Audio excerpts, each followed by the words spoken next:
Okay, it's time to talk about another aspect of intervals that we've touched on here and there. It's come up, but I want to focus on it specifically here, and that's the idea of consonance and dissonance.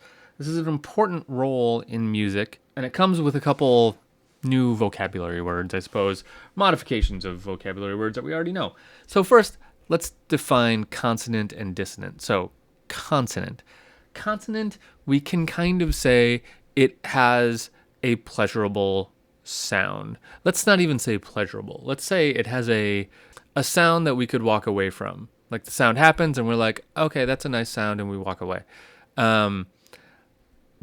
Dissonant would be the opposite of that, and that's something that has a more stinging sound, something that doesn't feel like it's finished is a good way to put it.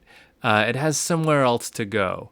I like to think about dissonant intervals as incomplete. In other words, they are on their way somewhere, but not quite there yet. And so they have this dissonant sound. So let's look at all our possible diatonic intervals. So that means all the intervals in key. Here's a super easy way to do that. Oops, let me give us a little more volume here.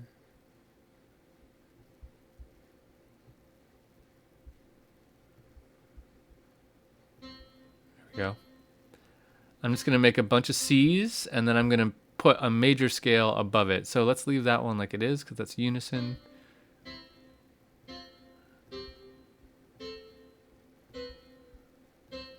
Okay, here's all our diatonic intervals, right? Because here we have essentially a unison, here a second, here a third, a fourth, a fifth, a sixth, a seventh, and an octave. Okay, we're going to talk about more than just diatonic intervals in a second, but let's start with those. So let's just hear this just for fun. Okay, kind of neat. Now, we have some intervals that we call a perfect consonance, and we have some that we call an imperfect consonance. Now, nearly all of these are consonants because they're diatonic.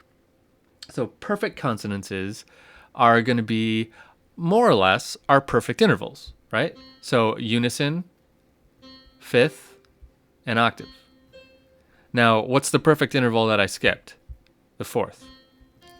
The fourth gets treated kind of weird with this idea of a perfect consonance.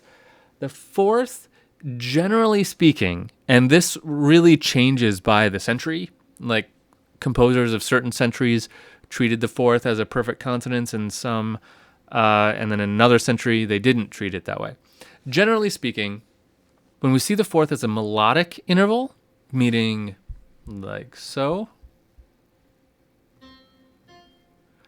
one note after the other, we consider it a consonance.